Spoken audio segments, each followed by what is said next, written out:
Estoy firmando los papeles que quitarán todo a mi hija. 340,000 pesos, una casa, un negocio de 53 años. Todo se va en 3 firmas. Mi hija está gritando al otro lado del despacho del notario. Dice que estoy loco, que la estoy traicionando, que cómo puedo hacer esto. No levanto la vista, solo firmo. ¿Saben cuándo un padre decide que su hija ya no merece su herencia? Cuando ella decide primero que él ya no merece su respeto.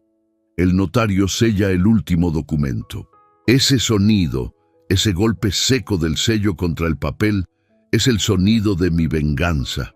Rebeca sale del despacho dando un portazo. Yo salgo detrás, caminando despacio, con mis 72 años a cuestas. Pero por primera vez en 6 meses, camino sin ese peso en el pecho. Miro mi reflejo en una ventana, un viejo de pelo gris, pero con los ojos de alguien que recuperó algo que le habían quitado. Pero para entender cómo llegué a esta situación, tenemos que remontarnos a la humillación que lo inició todo. Antes de continuar, suscríbanse al canal y díganos en los comentarios desde dónde nos están escuchando. Mi nombre es Manuel Ortega y tengo 72 años que llevo con orgullo en cada callo de mis manos. Ese domingo preparé carnitas para la comida familiar. 8 kilos que cociné desde las 6 de la mañana, igual que lo hacía mi esposa Esperanza antes de morir hace 3 años. El aroma a naranja y canela llenaba mi casa, esa casa que compré en 1987 cargando bultos de cemento. A la 1 llegaron todos. Rebeca, mi única hija de 48 años. Esteban, su esposo de corbata impecable. Mis nietos Diego y Sofía, con los ojos pegados a sus teléfonos. Nos sentamos a la mesa, serví los platos personalmente. Las tortillas calientes en la servilleta bordada que Esperanza cosió hace 20 años. Por un momento, viéndolos comer lo que preparé con mis manos, sentí algo parecido a la felicidad. Entonces Esteban carraspeó. Suegro, Rebeca y yo hemos estado pensando... Se limpió la boca. La ferretería necesita modernizarse. Estamos en el siglo XXI. Mi ferretería. La fundé en 1972 con un préstamo de 8,000 pesos que pagué trabajando 18 horas diarias durante 2 años. Ahí nació Rebeca. Ahí aprendí cada tipo de tornillo, cada medida de tubo, cada secreto del negocio que me dio de comer toda la vida. ¿Modernizarse cómo?, pregunté, sintiendo que algo en mi estómago se tensaba. Sistema digital, redes sociales, página web. Rebeca usó ese tono que usa con sus hijos cuando no obedecen. Papá, ya nadie compra como antes. Todo es en línea. Mis clientes vienen porque confían en mí, dije. Don Ramiro lleva 30 años comprándome. La señora Pacheco.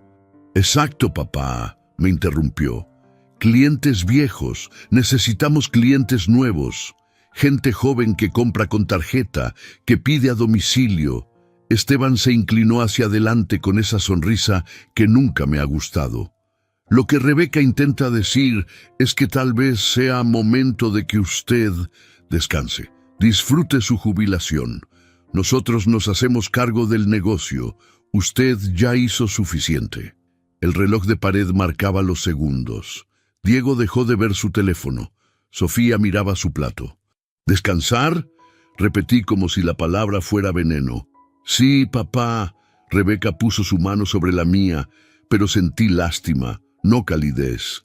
Tienes 72 años, mereces disfrutar lo que te queda de vida. Viajar, relajarte, lo que te queda de vida. Como si ya tuviera un pie en la tumba. La ferretería es mi vida, dije, y mi voz salió más firme de lo que esperaba. Esteban suspiró, intercambiando esa mirada con Rebeca. Una mirada que dice, te lo dije, sin palabras. Suegro, sea realista. El negocio está estancado. Los números no mienten. Necesitamos inversión, cambios, energía nueva. Energía nueva, repetí. sintiendo cada uno de mis 72 años de golpe. No lo tome a mal, continuó Esteban cortando carnitas sin mirarme. Pero a su edad, bueno, uno se vuelve un poco, ¿cómo decirlo? Un estorbo, soltó Diego sin levantar la vista de su teléfono. El mundo se detuvo. Miré a mi nieto de 16 años, que ni siquiera se dio cuenta de lo que acababa de decir. O tal vez sí y simplemente no le importó. Diego, no seas grosero, lo regañó Rebeca, pero sin convicción. ¿Qué? Diego levantó la vista. Es lo que ustedes dicen en la casa, que el abuelo es terco y que no entiende que ya es un... Ya, hijo. Esteban lo interrumpió, pero el daño estaba hecho. Miré a Rebeca, mi hija, la niña que cargué sobre mis hombros por las calles del centro, a quien enseñé a contar dinero en la caja registradora, que lloró en mis brazos cuando su madre murió. Ella bajó la vista a su plato. No dije nada. Me levanté de la mesa, recogí mi plato aunque todavía tenía comida y caminé hacia la cocina. Sentía sus miradas en mi espalda. Nadie dijo nada. Nadie me detuvo. Lavé mi plato en silencio, mirando por la ventana hacia el patio trasero, donde Esperanza solía tender la ropa. Un estorbo. La palabra rebotaba en mi cabeza como piedra contra pared. Escuché que se levantaban, las despedidas apresuradas, la puerta cerrándose. Rebeca ni siquiera entró a despedirse. Esa noche no dormí. Me quedé sentado en el sillón de la sala, en la oscuridad, mirando las sombras en las paredes. Pensé en Esperanza, en todo lo que construimos juntos, en las noches haciendo cuentas en la mesa de la cocina, planeando, soñando, construyendo un futuro para nuestra familia. Al amanecer me levanté y miré por la ventana. A 2 cuadras veía el letrero de la ferretería bajo la luz gris. 53 años de mi vida en ese local. 53 años de conocer a mis clientes por su nombre, de saber qué necesitaban antes de que lo pidieran. Algo dentro de mí se endureció, como el cemento cuando fragua. Si querían que me convirtiera en un estorbo, les iba a enseñar qué tipo de estorbo puede ser un hombre que construyó su vida ladrillo por ladrillo. Ese día no abrí la tienda. Abrí la puerta a mi venganza. La traición siempre llega vestida de buenas intenciones. Rebeca llevaba semanas insistiendo en que Esteban tenía contactos que podían hacer crecer el negocio. Decía que con un pequeño préstamo podrían duplicar las ventas. Yo no imaginaba que ese pequeño préstamo se pagaría con mi casa. 3 días después del almuerzo, Rebeca apareció en la ferretería con una carpeta azul bajo el brazo. Llevaba esa blusa blanca que usa cuando quiere parecer profesional. Su sonrisa era diferente, más suave, casi arrepentida. «Papá, ¿tienes un momento?», preguntó mirando alrededor del local como si lo viera por primera vez en años. Yo estaba atendiendo a don Ramiro, que necesitaba cemento para reparar su cochera. Terminé de cobrarle y le ayudé a cargar los bultos en su camioneta. Cuando volví, Rebeca estaba hojeando el libro de cuentas que llevo a mano desde 1972. «¿Qué necesitas, mija?», pregunté, secándome las manos en el delantal. Ella cerró el libro y me mostró la carpeta. «Traje unos papeles del contador para actualizar el registro del negocio ante Hacienda. Son cambios nuevos en la ley, papá. Si no los firmamos, pueden multarnos». Multas, la palabra que todo comerciante teme. ¿Qué tipo de cambios?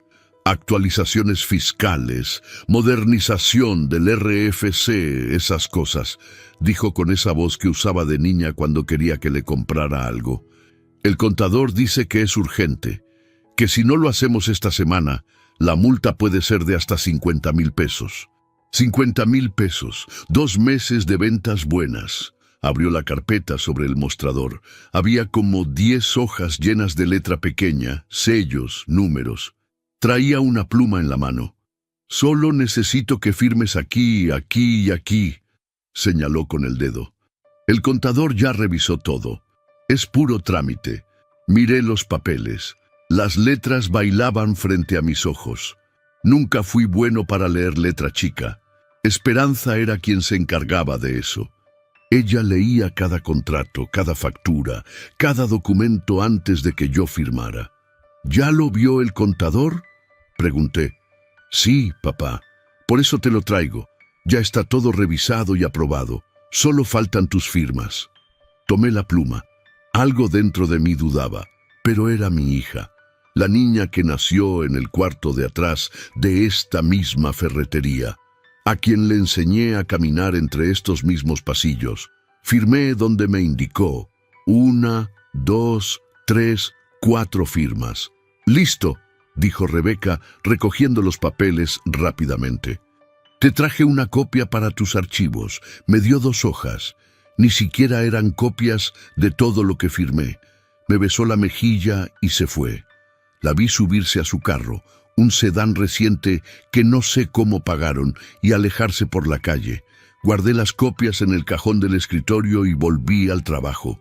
Los siguientes días fueron normales: lunes, martes, miércoles vendiendo clavos, arena, varilla, jueves atendiendo a mis clientes de siempre, viernes haciendo el corte de caja.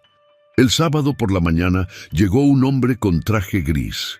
¿El señor Manuel Ortega?, preguntó, mostrándome una identificación que no alcancé a leer bien. Sí, soy yo. Vengo de parte de un banco local para inspeccionar la propiedad que quedó como garantía del préstamo empresarial número 34789. Se me heló la sangre. ¿Qué préstamo? El hombre frunció el ceño y sacó una tablet. El préstamo por 200,000 pesos a nombre del señor Esteban García Mendoza, avalado con la propiedad ubicada en Morelos número 232. Su casa, señor Ortega. Las piernas casi me fallan. Me apoyé en el mostrador. Debe haber un error. Yo no firmé ningún aval. El hombre tocó su tablet y me la mostró. Ahí estaban mis firmas, las mismas que puse 3 días antes en los papeles de Hacienda. Aquí está su firma, señor, en 4 hojas del contrato. ¿No recuerda haberlo firmado? La carpeta azul, las prisas de Rebeca. Solo firma aquí, aquí y aquí. ¿Cuándo se hizo ese préstamo?, pregunté con voz que no reconocí como mía. Hace 5 días. El señor García Mendoza solicitó 200,000 pesos para inversión empresarial. El banco aprobó el crédito con base en el valor de su propiedad, que según el avalúo es de 340,000 pesos. Mi casa. La casa que compré con Esperanza hace 38 años.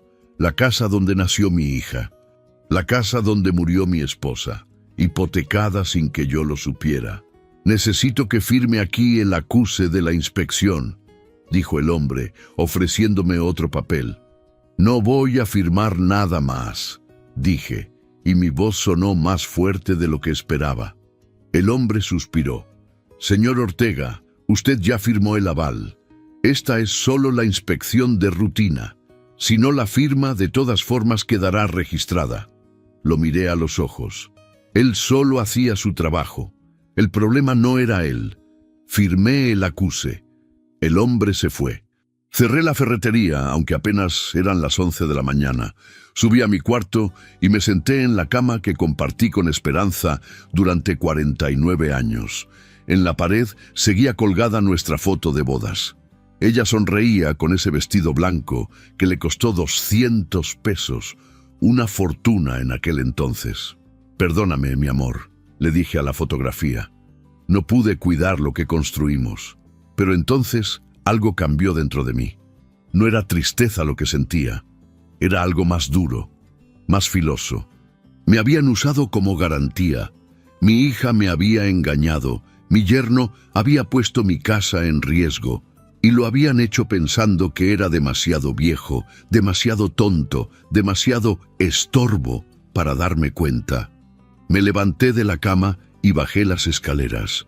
Saqué el directorio telefónico del cajón. Busqué un nombre: licenciado Arturo Salinas. Abogado, amigo de mi esposa desde la escuela. Marqué el número.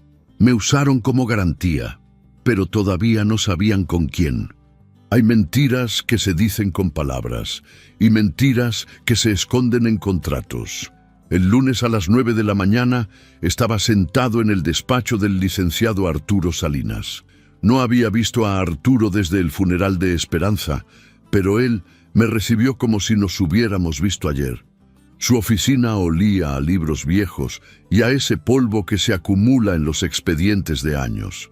«Manuel, amigo», dijo, ajustándose los lentes mientras revisaba los papeles que le llevé. «¿Rebeca sabe que estás aquí?» «No, y no puede saberlo». Arturo asintió y siguió leyendo. Sus ojos se movían rápido sobre las líneas, deteniéndose en ciertas partes, frunciendo el ceño. Pasaron 10 minutos que se sintieron como horas. Finalmente dejó los papeles sobre el escritorio y se quitó los lentes. «Esto es grave, Manuel, muy grave». «¿Qué tan grave?» «Te engañaron con un aval cruzado. Tu firma está en 4 documentos diferentes. Uno es el aval del préstamo. Otro es la autorización para usar tu casa como garantía hipotecaria. El tercero es una carta responsiva donde aceptas que conocías los términos. Y el cuarto», hizo una pausa. «El cuarto es una cesión de derechos sobre la propiedad en caso de impago». Sentí como si me hubieran golpeado en el pecho. ¿Qué significa eso? Significa que si Esteban no paga ese préstamo de 200,000 pesos, el banco puede quedarse con tu casa y tú no puedes hacer nada porque firmaste aceptando los términos. Pero yo no sabía lo que firmaba. Me dijeron que eran papeles de Hacienda. Arturo se puso de pie y caminó hacia la ventana. Desde ahí se veía el centro de la ciudad, el tráfico de media mañana, la vida siguiendo su curso mientras la mía se desmoronaba. «Legalmente, Manuel, tu firma está ahí. Un juez verá esos documentos y dirá que aceptaste, que eres un adulto responsable que firmó voluntariamente». «Entonces no hay nada que hacer», dije, sintiendo que mis 72 años pesaban como piedras. No dije eso. Arturo se volteó y me miró con esos ojos que conocía desde que éramos jóvenes. Dije que es grave. «Pero hay grietas en este contrato, muchas grietas». Regresó al escritorio y abrió una de las hojas, señalando con el dedo. «Mira, aquí dice que el préstamo es para inversión empresarial en mejoras del negocio familiar de materiales de construcción. Pero tú eres el único dueño de ese negocio, ¿verdad?» «Sí, nunca le di participación a nadie». Entonces Esteban mintió al banco. Dijo que el dinero era para tu negocio, pero usó tu propiedad personal como garantía. Eso es fraude. Además, el banco fue inducido a error. Presentaron tu negocio como beneficiario del crédito, cuando el destino real era una empresa distinta a tu nombre. Y eso nos sirve para pelear. Puedo presentar un recurso de nulidad argumentando vicio en el consentimiento y falsa declaración. También puedo solicitar el congelamiento preventivo de la hipoteca mientras se investiga. ¿Cuánto tiempo tomará eso? Meses, tal vez un año, pero es tu mejor opción. Miré mis manos que habían cargado miles de bultos de cemento, manos que construyeron esa casa ladrillo por ladrillo, manos que firmaron su propia trampa por confiar en su propia sangre. «Hazlo», dije. «Presenta todo lo que tengas que presentar». Arturo sacó una libreta y empezó a escribir. «Necesito que me cuentes exactamente cómo fue. Cada detalle. ¿Qué te dijo Rebeca? ¿Cómo te presentó los papeles? Si había alguien más presente». Le conté todo. El almuerzo del domingo, la palabra estorbo, la visita de Rebeca con la carpeta azul, las prisas, las firmas, las copias incompletas. Arturo escribía sin parar. «Una cosa más, Manuel. Esto va a ponerse feo. Cuando Rebeca y Esteban reciban la notificación del juzgado, van a venir a buscarte, van a gritar, a reclamar, tal vez a amenazar. ¿Estás preparado para eso?» Pensé en mi nieto Diego diciendo «estorbo» sin levantar la vista de su teléfono. Pensé en Rebeca bajando la mirada a su plato, dejando que me humillaran. Pensé en Esteban usando mi casa, como si fuera suya. Estoy preparado, dije. Bien, voy a presentar la demanda esta misma semana. En 3 o 4 días recibirán la notificación. Salí del despacho de Arturo con algo que no sentía desde hacía tiempo. Propósito. Esa tarde, Rebeca llamó a la ferretería. «Papá, ¿cómo estás?» Su voz sonaba dulce, preocupada. «Bien, mija. Te he estado pensando. ¿Qué te parece si cenamos juntos el viernes? Tú, yo y Esteban, para hablar del futuro de la ferretería con calma. El futuro de la ferretería. Mi ferretería. La que querían quitarme llamándolo modernización. Claro, mija. El viernes está bien. Perfecto, papá. Te quiero». Colgó antes de que yo pudiera responder. Me quedé mirando el teléfono. Te quiero. 2 palabras que antes me llenaban el corazón y ahora sonaban huecas como lata vacía. Esa noche cerré la ferretería y subí a mi cuarto. Saqué del closet una caja de zapatos que no había abierto en 3 años.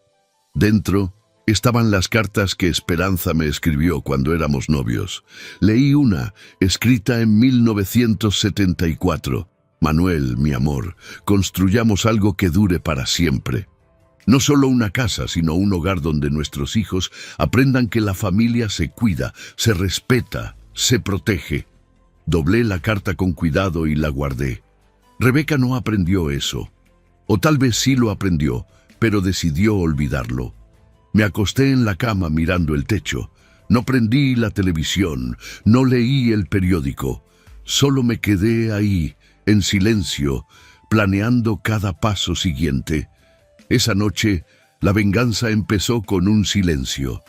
Desaparecer no es huir, es reorganizar tu vida donde nadie pueda encontrarte hasta que estés listo.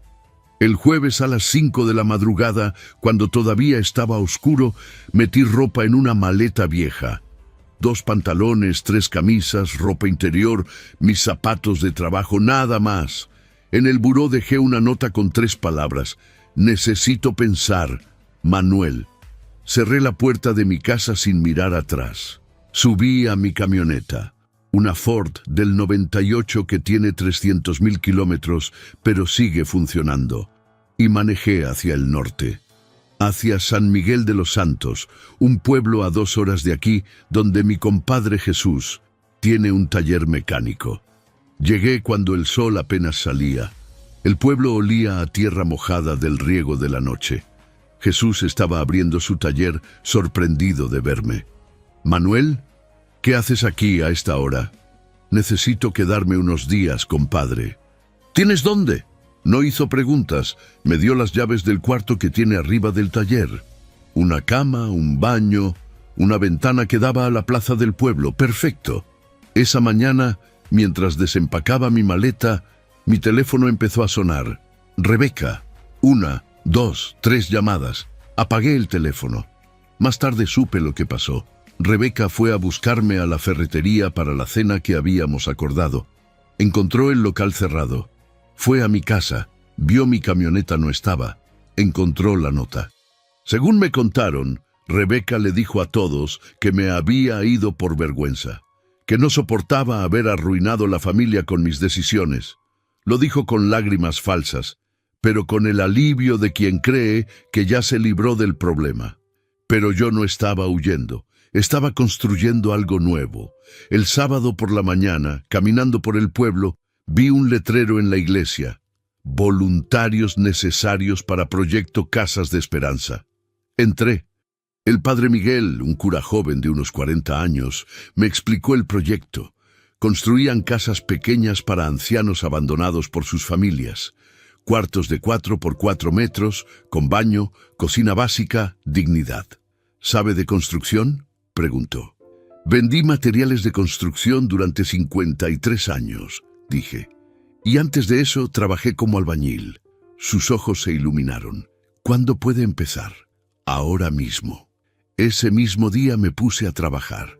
Había otros 5 voluntarios, todos hombres mayores como yo, Don Fermín, de 75 años, que perdió a su familia en un accidente. Don Roberto, de 68, cuyos hijos se fueron a Estados Unidos y nunca volvieron. Don Saúl, de 80, que su familia metió en un asilo y nunca lo visitaban.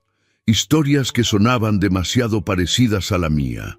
Mezclamos cemento, levantamos muros, instalamos ventanas. El trabajo físico dolía. Mis rodillas ya no eran las de antes, pero era un dolor que tenía sentido. Cada ladrillo que ponía era un ladrillo que ayudaría a alguien como yo. Don Fermín me enseñó a hacer mezcla perfecta, con la proporción exacta de arena y cemento. Don Roberto me contó que su hijo le robó su pensión de 180,000 pesos y nunca se la devolvió. Don Saúl me mostró fotos de sus nietos que no lo reconocían cuando iba a visitarlos al asilo. ¿Y usted, don Manuel?, preguntó don Saúl una tarde mientras descansábamos. ¿Por qué está aquí? Les conté. El almuerzo, la palabra estorbo, los papeles falsos, la hipoteca, todo. Hizo bien en irse, dijo don Fermín. A veces la única forma de que te valoren es que sientan tu ausencia. O que se den cuenta de que ya no los necesitas, añadió don Roberto. Pasaron 2 semanas. Terminamos la primera casa. Una señora de 78 años que vivía en la calle recibió las llaves. Lloró cuando vio su cuarto nuevo, su baño limpio, su cocina pequeña pero suya. Ese momento valió más que 53 años vendiendo materiales. La tercera semana, un lunes, el padre Miguel me llamó a su oficina. Se veía preocupado. Don Manuel, llegó una señora buscándolo, su hija. Se me tensó el pecho. ¿Qué le dijo? Que no sabía dónde estaba usted, que muchos voluntarios van y vienen. Ella dejó su número. No la llame, padre, por favor. Él asintió, respetando mi decisión. Esa misma tarde, mientras lijaba una puerta, mi teléfono, que había vuelto a prender, recibió un mensaje de Arturo. Notificación entregada. Bienes congelados. Préstamo suspendido. Llámame. Sonreí. El proceso legal había comenzado. A los 2 días llegó otro mensaje, este de Rebeca. Papá, ¿dónde estás? Necesitamos hablar. Nos llegó una demanda del juzgado. ¿Tú hiciste esto? Por favor, llámame. Te amo. Borré el mensaje sin responder. Don Fermín me vio desde el otro lado del patio de la construcción. Se acercó. ¿Todo bien, don Manuel? Todo perfecto, don Fermín. Esa noche, acostado en mi cuarto sobre el taller, miré el techo. Afuera se oían los grillos, el ladrido lejano de un perro, el silencio del pueblo. Por primera vez en meses dormí profundo, sin pesadillas, sin ese nudo en el estómago. Mi teléfono siguió sonando durante días. Rebeca, Esteban, números desconocidos. No contesté ninguno. No contesté sus llamadas. El silencio también construye muros. El respeto no se pide, se construye ladrillo por ladrillo hasta que nadie pueda derribarlo. Al mes de estar en San Miguel de los Santos, yo ya no era un voluntario más. Era el encargado de materiales y maestro de obra. El padre Miguel me dejó responsable de calcular cuánto cemento, cuántos ladrillos, cuánta arena necesitábamos para cada casa. Era como volver a mis años de albañil, pero con un propósito que la ferretería nunca me dio. Los otros voluntarios me buscaban para consultar medidas, para pedir consejos, para preguntarme cómo resolver problemas de construcción. Don Fermín me decía, Maestro Manuel, y los demás empezaron a llamarme igual, Maestro, una palabra que en 72 años nadie en mi familia me había dicho. Una tarde, mientras enseñaba a un voluntario nuevo a hacer esquinas perfectas, llegó doña Carmela, 82 años, 4 hijos, ninguno la visitaba. Su historia me partió el alma. Después de enviudar, sus hijos vendieron la casa familiar sin su permiso y la dejaron en la calle. 220,000 pesos que se repartieron entre ellos mientras ella dormía en la parroquia. ¿Por qué los hijos hacen eso, don Manuel? me preguntó mientras tomábamos agua bajo la sombra. ¿Qué hicimos mal? Nada, doña Carmela. Ellos son los que fallaron, no nosotros. Pero uno se pregunta, ¿los criamos mal? ¿Les dimos demasiado? Pensé en Rebeca, en todo lo que le di, la universidad que pagué con préstamos que terminé de pagar a los 60 años, su boda que costó 140,000 pesos, el enganche de su primer departamento. Todo. No es lo que dimos, dije. Es lo que ellos decidieron hacer con lo que recibieron. Trabajar con las manos me devolvió algo que había perdido. Paz. Cada mañana me levantaba a las 6. Desayunaba pan y leche con don Fermín en la fondita de doña Luisa. Y a las 7 ya estaba en la obra. El sol quemando la piel, el polvo del cemento en mi ropa, el peso de los ladrillos en mis brazos. Dolía, sí, pero era un dolor honesto. Las noches las pasaba en la iglesia, donde el padre Miguel daba charlas sobre perdón y familia. Yo escuchaba en silencio, preguntándome si algún día podría perdonar. Todavía no tenía la respuesta. Un sábado por la tarde, después de terminar el techo de la casa de doña Carmela, llegó una camioneta negra al terreno de la construcción. Reconocí esa camioneta. Era de Esteban. Se bajaron él y Rebeca. Ella traía los ojos rojos, como si hubiera llorado. Esteban llevaba camisa de vestir, pero arrugada, sin corbata. Se veían cansados, derrotados. «Papá», dijo Rebeca, caminando hacia mí. Los otros voluntarios dejaron de trabajar mirando la escena. «¿Cómo me encontraron?», pregunté sin moverme de donde estaba. «Te buscamos por todos lados», dijo ella. «Pregunté en cada pueblo. Alguien en una gasolinera dijo que te vio aquí». «¿Qué quieren?». Esteban dio un paso adelante. «Suegro, venimos a hablar, a arreglar las cosas. Esa demanda que presentó está causando problemas. El banco congeló todo.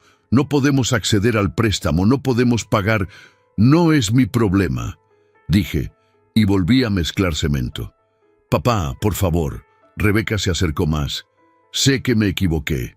Lo siento, de verdad lo siento. Pero somos familia. No podemos destruirnos por un malentendido». «¿Malentendido?». Dejé la pala y la miré directo a los ojos. «¿Así le llamas a usarme como garantía sin decirme? ¿A hipotecar mi casa? ¿A llamarme estorbo?». Ella bajó la mirada. «Yo nunca dije eso. Fue Diego, él no. Tú lo permitiste. Te quedaste callada. Eso es peor». Esteban respiró profundo, cambiando de estrategia. «Mire, suegro, reconozco que cometimos errores, pero piense en sus nietos. Diego y Sofía, ellos no tienen la culpa. Si esto sigue, vamos a perder todo, y ellos van a sufrir». Ahí estaba, la verdadera razón. No buscaban redención, buscaban acceso a mis bienes congelados. El arrepentimiento les duraría lo que tardara el banco en liberar su dinero. «Mis nietos», repetí, «los mismos que no levantan la vista de sus teléfonos cuando los saludo, los mismos que nunca me han preguntado cómo estoy. Esos nietos. Papá, están chicos, no entienden», dijo Rebeca, y ahora sí empezó a llorar. «Por favor, retira la demanda, arreglemos esto en familia. Te prometo que todo va a cambiar. Promesas». ¿Cuántas veces había escuchado esa palabra? «¿Saben cuánto vale mi casa?», pregunté. 340,000 pesos. ¿Saben cuánto tardé en pagarla? 22 años. 22 años de cargar bultos, de trabajar domingos, de ahorrar cada centavo. Y ustedes la pusieron en riesgo en 5 minutos. «Lo sé, papá, y vamos a compensarte, te lo juro». Rebeca extendió su mano hacia mí. No la tomé. «Váyanse», dije. «No tengo nada más que hablar con ustedes». «Suegro, por favor». Dije que se vayan. Don Fermín se acercó poniéndose a mi lado. Luego don Roberto, luego don Saúl, 4 hombres viejos, con las manos llenas de cemento, formando una muralla silenciosa. Esteban entendió el mensaje. Tomó a Rebeca del brazo. «Vámonos». Esto fue una pérdida de tiempo. Papá, por favor, lloró Rebeca mientras Esteban la arrastraba hacia la camioneta. Los vi irse. El polvo que levantó la camioneta tardó varios segundos en asentarse. ¿Está bien, don Manuel?, preguntó don Fermín. Sí, dije, y era verdad. Esa noche llamé a Arturo. Necesito que redactes algo nuevo, un testamento y una donación de bienes. ¿Estás seguro, Manuel? Nunca he estado más seguro de nada. Me pidieron perdón con palabras. Yo respondí con papeles. Hay decisiones que duelen al tomarlas, pero duelen más si no las tomas. El martes siguiente, Arturo llegó a San Miguel de los Santos con una carpeta de documentos. Nos sentamos en la sacristía de la iglesia, donde el padre Miguel nos dio privacidad. Traje todo lo que pediste, dijo Arturo abriendo la carpeta. Pero quiero que estés completamente seguro, Manuel. Esto no tiene vuelta atrás. Miré los papeles. Testamento nuevo, acta de donación de bienes, escrituras de transferencia. Explícame exactamente qué va a pasar, dije. Arturo se acomodó los lentes. Tu casa en Morelos, número 232, valuada en 340,000 pesos, será donada a la Fundación Casas de Esperanza. El terreno donde está la ferretería, valuado en 210,000 pesos también. Total, 550,000 pesos en bienes que dejarán de ser tuyos y de tu familia. ¿Y Rebeca? Rebeca no heredará nada. Legalmente puedes hacer lo que quieras con tus bienes. Ella no tiene derecho a reclamar mientras tú estés vivo y en pleno uso de tus facultades. ¿Y después de mi muerte? Después de tu muerte, estos bienes seguirán siendo de la fundación. Rebeca podrá pelear en tribunales, pero con este documento firmado ante notario y testigos, sus posibilidades de ganar son casi nulas. Tomé la pluma. Mis manos temblaban ligeramente, no de miedo, sino de algo más profundo. Era como cerrar un libro que había estado escribiendo durante 72 años. Una cosa más, dijo Arturo. Legalmente debo preguntarte, ¿estás haciendo esto bajo coacción? ¿Alguien te está presionando? Nadie me presiona. Lo hago porque es lo correcto. Firmé. 1, 2, 3, 4 firmas. Esta vez sabía exactamente qué estaba firmando. El padre Miguel y don Fermín firmaron como testigos. Arturo selló los documentos. Listo, dijo. En 48 horas esto estará registrado. Tus bienes ya no serán tuyos. Sentí algo extraño en el pecho. No era arrepentimiento, era liberación. 3 días después, un viernes por la tarde, estaba trabajando en el jardín de la iglesia cuando mi teléfono sonó. Número desconocido. Contesté. ¿Papá? Era Rebeca, pero su voz sonaba diferente, controlada, fría. Necesito verte ahora. Estoy ocupado. Recibí una notificación del registro público. Dice que donaste la casa. ¿Es verdad? No respondí. Papá, contéstame. ¿Es verdad? Sí. Silencio. Largo. Pesado. Voy para allá. No te muevas. Colgó. 1 hora después llegó su camioneta. Esta vez venía sola. Bajó con papeles en la mano, caminando rápido hacia donde yo estaba podando rosales. ¿Qué es esto?, gritó, mostrándome los documentos. Donaste mi herencia, mi casa, tu herencia, repetí dejando las tijeras. Nunca fue tu casa, Rebeca. Era mía, y ahora es de quien la va a usar para algo bueno. Estás loco. No puedes hacer esto. Sus ojos echaban fuego. Esa casa es donde crecí, donde mamá me enseñó a cocinar, donde tu madre murió mientras tú estabas de vacaciones en Cancún y no viniste porque había mucho tráfico para regresar. Se quedó callada. Ese golpe dolió. Eso es injusto, papá. Injusto. ¿Sabes qué es injusto, Rebeca? Hipotecar la casa de tu padre sin decirle, llamarlo estorbo, usarlo como garantía. Eso es injusto. Iba a pagarte. El préstamo era para invertir en el negocio, para hacer crecer tu ferretería. Mentira. Arturo investigó. Ese dinero iba para el negocio de importaciones de Esteban. Mi ferretería nunca vio un centavo. Rebeca abrió la boca, pero no salió nada. La verdad la había alcanzado. Papá, cometí errores. Lo reconozco. Pero esto es demasiado. Estás castigándome, quitándome lo que me corresponde. No se hereda lo que se desprecia, dije mirándola directo a los ojos. Esas palabras la golpearon como bofetada. Se tambaleó un poco, apoyándose en el muro del jardín. ¿Eso soy para ti? Su voz se quebró. ¿Alguien que desprecia? Soy tu hija, tu única hija. Eras mi hija, dije. Ahora no sé qué eres. Las lágrimas corrieron por su cara. Lágrimas reales esta vez, no de manipulación, sino de dolor genuino. Pero yo ya había llorado demasiado en silencio. Ya no me quedaban fuerzas para consolarla. Papá, por favor, todavía podemos arreglar esto. Retira la donación. Yo me disculpo públicamente con Esteban. Volvemos a empezar, como familia. ¿Como familia? Sentí algo amargo en la garganta. ¿Dónde estaba esa familia cuando me humillaron? ¿Dónde estaba cuando firmé esos papeles confiando en ti? Fui una idiota. Lo sé, pero sigo siendo tu hija, tu sangre. ¿Eso no significa nada? Significó todo, dije. Por eso duele tanto. Nos quedamos ahí mirándonos.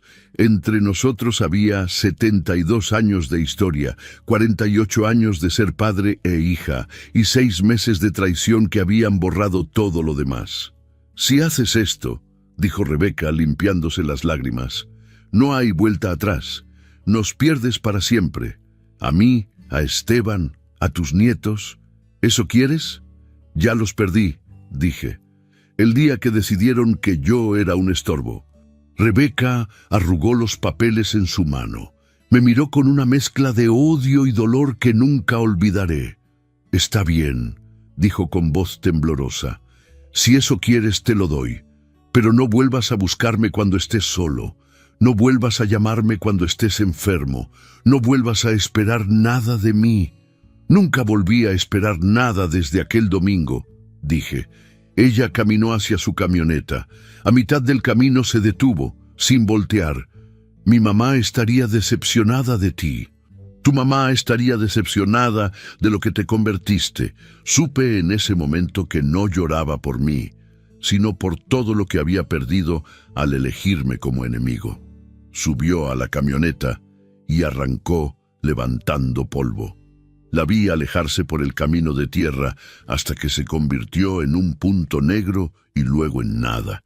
Don Fermín salió de la iglesia. ¿Está bien, maestro Manuel? Sí, dije, pero mi voz sonaba hueca.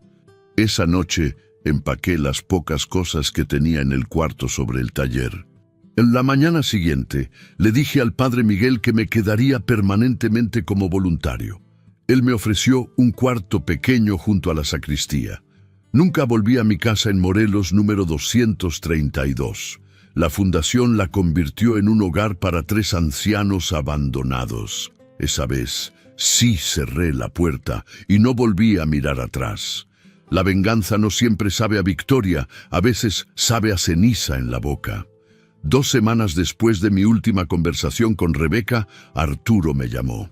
Manuel, tu hija contrató un abogado. Están intentando revertir la donación. ¿Pueden hacerlo? No. Ya revisé su demanda. Argumentan influencia indebida y enajenación mental por edad avanzada. Básicamente dicen que te manipularon o que no estabas en tus cabales cuando firmaste. 72 años. No es senilidad, dije, sintiendo la rabia subir. Lo sé, y el juez también lo sabrá. Tenemos testigos, el padre Miguel, don Fermín, yo mismo. Todos declaramos que estabas perfectamente lúcido. Además, la donación ya está registrada. Rebeca llegó tarde, colgué sintiéndome extraño, había ganado. Pero no sentía la satisfacción que esperaba. Los días se hicieron semanas y el silencio entre nosotros se volvió tan espeso como el polvo del cemento. Una tarde de sábado, mientras ayudaba a instalar una puerta en la casa de don Saúl, el sobrino de don Fermín, llegó con noticias. Don Manuel, pensé que debía saberlo. Esteban se fue, dejó a su esposa. Me quedé quieto, con el martillo en la mano. ¿Cómo que se fue? Se largó a Guadalajara con una mujer, dejó a doña Rebeca con todas las deudas. Ella tuvo que vender el departamento donde vivían para pagar parte del préstamo. Ahora vive en un cuarto rentado cerca del mercado. Imaginé a Rebeca en un cuarto pequeño, sola, sin el esposo que la convenció de traicionarme, sin la casa que yo construí, sin nada. ¿Y los nietos?, pregunté. Diego se fue a vivir con los padres de Esteban. Sofía se quedó con su mamá, pero se va a ir a estudiar a Querétaro. Doña Rebeca va a quedar sola. Debí sentir satisfacción. Ella me llamó estorbo, me usó, me mintió. Ahora estaba cosechando lo que sembró, pero lo que sentí fue algo más complicado. No era alegría, tampoco era lástima, era algo entre ambas que no tenía nombre. Gracias por avisarme, le dije al sobrino. Esa noche, en mi cuarto junto a la sacristía, me quedé pensando. Rebeca había perdido a su esposo, su casa, su estabilidad. Yo había perdido a mi hija, mis nietos, mi familia. ¿Quién había ganado realmente? Seguí trabajando. Terminamos la casa de don Saúl. Empezamos otra para una pareja de ancianos, don Alfredo y doña Luz, que vivían separados porque ninguno de sus hijos quería tenerlos juntos. Construirles un espacio donde pudieran estar juntos después de 56 años de matrimonio me llenó de algo que no sentía desde que Esperanza vivía. Un domingo, después de misa, el padre Miguel se me acercó. Manuel, llegó alguien preguntando por ti. Una mujer joven dijo que era tu nieta. El corazón me dio un vuelco. ¿Sofía? Sí. Le dije que estabas ayudando en la construcción. Me preguntó si podía verte. Le dije que era tu decisión. ¿Qué más dijo? Que su mamá está mal, que no come bien, que llora mucho. Me dio esto. Me entregó un sobre. Adentro había una carta escrita a mano con la letra de Sofía. Abuelo, sé que no tengo derecho a pedirte nada. Nunca fui buena nieta, pero mamá te extraña. Está sola. Papá nos abandonó. Diego ya no le habla. Yo me voy a estudiar lejos. Ella va a quedarse completamente sola. No te pido que le devuelvas la casa, solo que hables con ella, por favor. Sofía. Doblé la carta y la guardé en mi bolsillo. ¿Vas a ir?, preguntó el padre Miguel. No lo sé. Durante los siguientes días, la carta pesaba en mi bolsillo como piedra. Cada vez que metía la mano, la sentía ahí, recordándome que mi hija estaba sola, sufriendo, pagando por sus errores. Don Fermín me vio un día mirando la nada mientras mezclábamos cemento. ¿En qué piensa, maestro Manuel? En el precio de las cosas, dije. ¿El precio de qué? Del orgullo, de la dignidad, de la venganza. Don Fermín dejó de mezclar y me miró. ¿Sabe cuál es la diferencia entre venganza y justicia, don Manuel? No. La venganza te hace sentir bien por un momento. La justicia te hace dormir bien para siempre. ¿Usted cómo duerme? Pensé en eso. Dormía bien, sin pesadillas, sin ese nudo en el estómago, sin sentirme usado o menospreciado. Duermo bien, admití. Entonces ya tiene su respuesta. Esa tarde terminamos de pintar la casa de don Alfredo y doña Luz. Cuando les entregamos las llaves, ellos se abrazaron llorando. 56 años juntos, separados por hijos egoístas, finalmente reunidos en un espacio propio. Los vi entrar a su nueva casa tomados de la mano. Dos ancianos que la vida había golpeado, pero que seguían eligiéndose. Esperanza y yo fuimos así alguna vez, antes de que la muerte me la quitara, antes de que la soledad se convirtiera en mi compañera. Saqué la carta de Sofía de mi bolsillo y la leí de nuevo. Mamá te extraña. Tal vez me extrañaba, o tal vez extrañaba lo que yo representaba. Seguridad, casa, herencia. ¿Cómo saber la diferencia? Guardé la carta y volví al trabajo. Había más casas que construir, más ancianos abandonados que necesitaban un techo. Más propósito en ese trabajo que en cualquier reconciliación forzada. Don Roberto se me acercó mientras guardábamos las herramientas. Don Manuel, escuché que su hija lo busca. Sí. ¿Va a ir? No. ¿Por orgullo? Por paz. Él asintió, entendiendo algo que solo quien ha sido traicionado por su sangre puede entender. Esa noche, antes de dormir, pensé en todo lo que había perdido. Mi casa de 340,000 pesos, mi relación con mi hija, mis nietos, la familia que construí durante toda una vida, pero también pensé en lo que gané: respeto, propósito, paz, la capacidad de mirarme al espejo sin sentir vergüenza. Perdí un hogar, sí, pero gané algo que ellos jamás entenderán: paz. El tiempo no cura las heridas, solo te enseña a vivir con las cicatrices. Pasaron 8 meses desde el día que firmé la donación. 8 meses construyendo casas para ancianos que, como yo, aprendieron que la familia no siempre es refugio.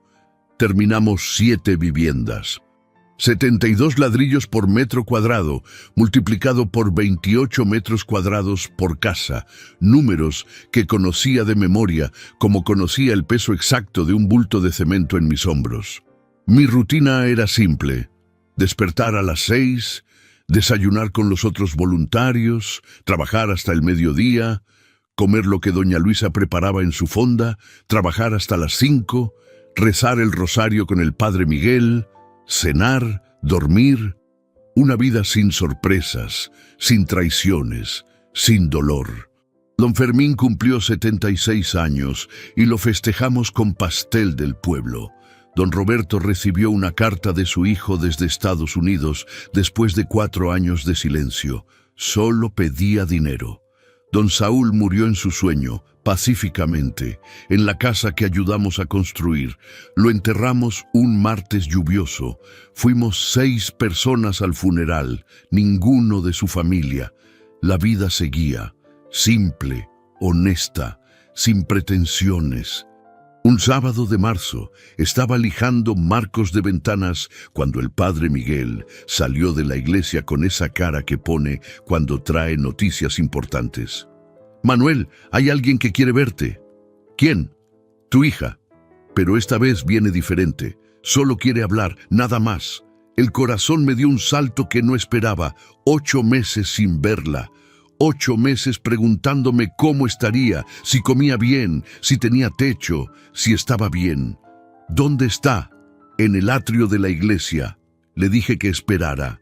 Dejé la lija y me limpié las manos en el pantalón. Caminé despacio hacia el atrio. Ahí estaba Rebeca, sentada en una banca de piedra, mirando el piso. Llevaba ropa sencilla, unos jeans desgastados, una blusa blanca sin marca. Nada del perfume caro ni la ropa elegante de antes. Su pelo tenía más canas que la última vez. Se veía pequeña, frágil, mayor. «Hola, papá», dijo sin levantarse.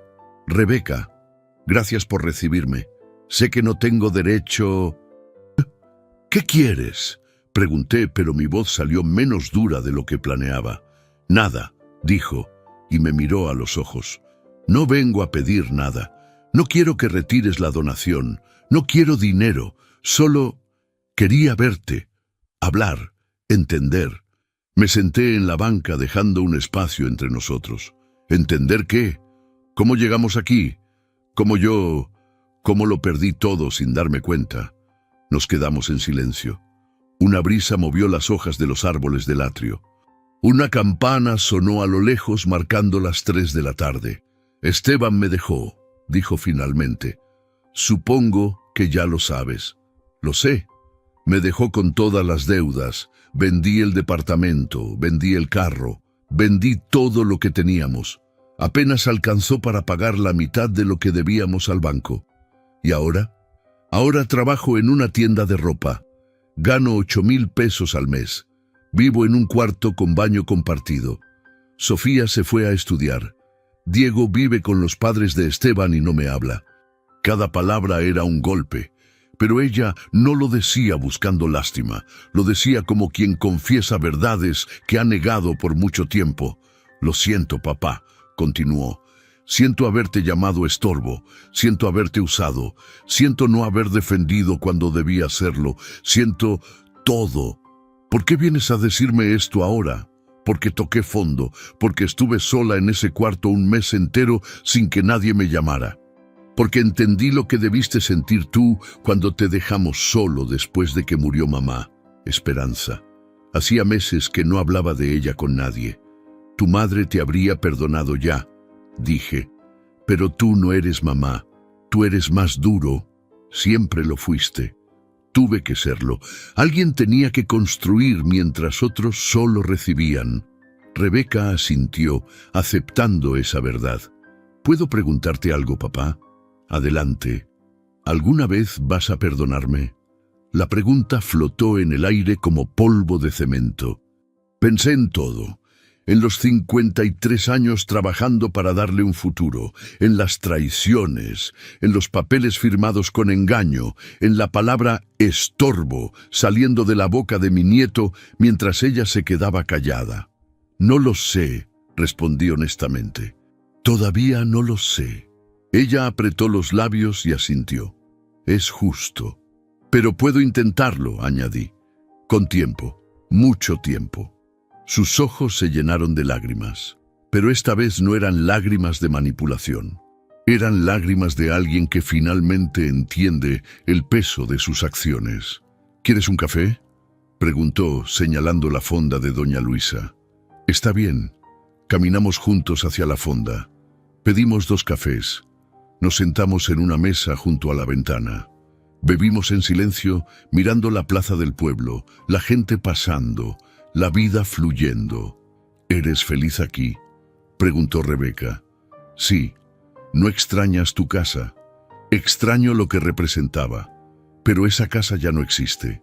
La que yo construí con tu madre murió cuando ella murió. Lo que ustedes querían era solo un edificio con valor en pesos». Rebeca bebió su café despacio.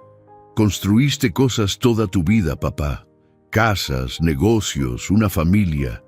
¿Qué es lo más difícil que construiste? Pensé en todas las paredes que levanté, todos los cimientos que hice, todos los techos que puse. Lo más difícil no fue construir con ladrillos», dije. «Fue construir respeto. Porque el cemento se endurece en horas, pero el respeto toma toda una vida y se pierde en segundos». Ella bajó la mirada a su taza. «Yo lo perdí, ¿verdad?» «Sí. ¿Puedo recuperarlo?» «Tal vez. Ladrillo por ladrillo, acción por acción, sin prisas, sin atajos». Terminamos el café. Rebeca se levantó para irse. «¿Puedo venir a verte otra vez?», preguntó. «Puedes intentarlo». Nos despedimos sin abrazos, sin besos, solo un asentimiento de cabeza. Ella caminó hacia la parada del autobús. Yo regresé a la construcción. Don Fermín me vio llegar. «¿Cómo le fue, maestro?» «Bien», dije. «Creo que bien». Esa noche, acostado en mi cuarto, miré el techo de madera. Pensé en todo el camino recorrido, en Esperanza, en Rebeca niña, en la ferretería, en esta nueva vida construyendo casas para olvidados. No todo estaba arreglado. Tal vez nunca lo estaría, pero había algo diferente. Una grieta en el muro que había construido alrededor de mi corazón. Una grieta pequeña, pero grieta al fin. Tal vez con tiempo, mucho tiempo, algo podría crecer ahí, o tal vez no. De cualquier forma, seguiría levantando lo que la vida derrumba, porque eso fue lo que Esperanza me enseñó, que los muros se caen, pero la dignidad se repara.